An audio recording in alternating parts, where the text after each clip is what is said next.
So yeah, guys, so working in Subways was good for me, and then after that, but while I was working for Subway, like I said, my skin was itching me. Not because I didn't have a shower, I'm fresh, bruv. You know what I'm saying? Well, my skin was itching me. The reason why my skin was itching me is because I had a passion in me. I've been doing, I was a music artist in London, you know what I'm saying? And then I came to Reading and I still wanted to carry on the music, but I wanted to manage artists, music artists, you know? So that was itching me. So while I'm making the sandwiches, I hope my manager doesn't hear me, I get in trouble for this. But this was years ago anyway, but while I was working in Subways and making sandwiches for the customers, you know, when you're making a Subway sandwich, you have to cut the bread right. Everything has to be perfect. You know what I'm saying? And you have to ask your customers: do they want chili sauce? Do they want Southwest sauce, or do they want pepper in their?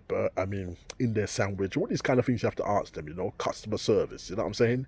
And I was asking the customers these questions, but at the end of it, I was saying to them, "Do you rap or do you sing?" And some of the customers used to look at me funny and say, "What? Do I rap or do I sing?" I came in there for a sandwich, mate. I didn't come in there to rap or sing, you know what I mean? But I used to say, "Nah, mate, I was only joking with you." I said, "You want chili sauce on your Subway sandwich?" They would say to me, "Yeah." Then I wrap it up for them and then I give it to them.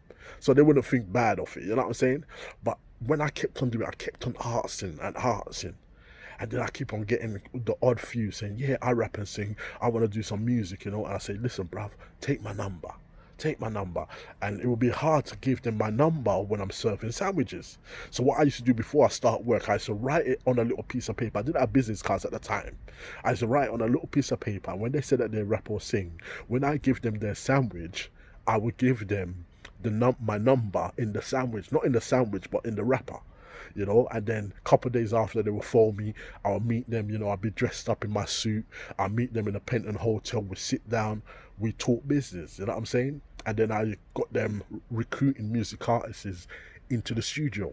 But I knew I had to get about 30 music artists, in my books for me to surrender from working in Subways and to start my own business. And that's what I did. I kept on working, kept quiet, kept on working, got my 30 customers, from Subways, and I started my business, New Talent Crown.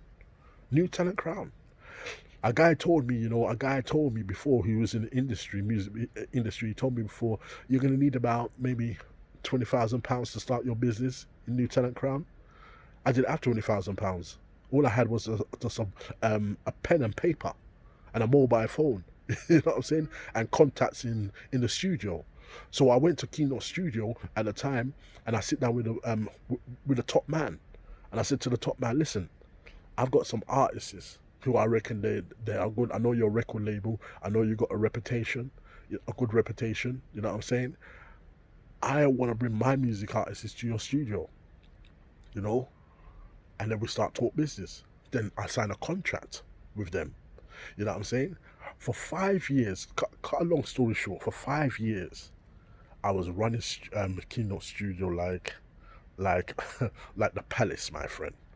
I had music artists coming from Birmingham, Manchester, Leeds, Scotland, Wales, London, Reading, Slough, Maidenhead, all over. I could show you books now and profiles now, what every music artist has signed to join my agency. I've got there's over 600 music artists under my books. Do you know what I'm saying? Every month we were having auditions. Yeah. And I was making good money from it. And plus helping music artists. Parents used to come and support their kids and, shake my hand and said, "You know what? They love what I'm doing. They love what I'm doing." We used to have photo shoots, we had video recording, all these music videos and everything like that. You know what I'm saying? So this went on for about 5 years. About 5 years. Then after that, I started up my business called CD King. CD King was in Reading Market selling music CDs. You know what I'm saying? First, I started off with free CDs. Free CDs. What can you do with free CDs? I sold them free CDs, then took my money and then invested in 5 CDs. and so on and so on and so on. To cut a long story short, I had more than 1,000 CDs on the table. I had people lining up for me, lining up from me, lining up all around the corner. Like you see how this lockdown's going on now. When you go to Tesco's and you see people lining all around the corner, that's how I had people lining for me, buying music off me, giving me £20, £50. I had professional boxers phoning my phone and coming to buy music CDs off me. I used to work in the market in the daytime. At night time, I'm working at home. I get phone calls. People meet me at the car park. You know the guys who drive these big cars. You know what I'm saying? These Mercedes and all these Bentleys. These kind of guys used to phone my phone, and they spend less. The less money they spend with me is the £50, and I've got 5 cars waiting for me outside my car park. Do you know what I'm saying? You know, that's how I know I was a leader, because I started from nothing. I created it from nothing. Like my friend, he said to me, you need £20,000 to start your business. You see, and this is what people will tell you. You're going to need to do this, you're going to need to do that. And most of the time, sometimes they are right. But sometimes if you ain't got it, but you still have that itch in your skin that you want to start your own business, you have to be a leader, because everyone's going to go against you. Set for yourself. You can't go against yourself.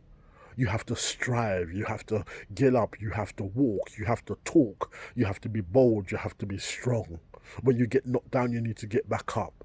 That's what a leader is. So now I'm going to ask you, are you a leader, or are you a follower? And like I said, it's okay to be a follower. You know what I'm saying? But if you want to answer that question, just leave a comment below and let me know. And if any leaders out there who's not sure, you know what I'm saying, I want to speak to me privately, one-to-one or whatever, to give advice or to just talk about life, I'm there. I'm available, man. I'm available. I'm here for the people. You know what I'm saying? I'm here for the people. So guys, have a good night. You know what I'm saying? It's about maybe 12 o'clock at night now. You know what I'm saying? I need to go home. I'm just walking the dogs. You know what I'm saying? But you guys have a good night. But remember, answer that question. Are you a leader?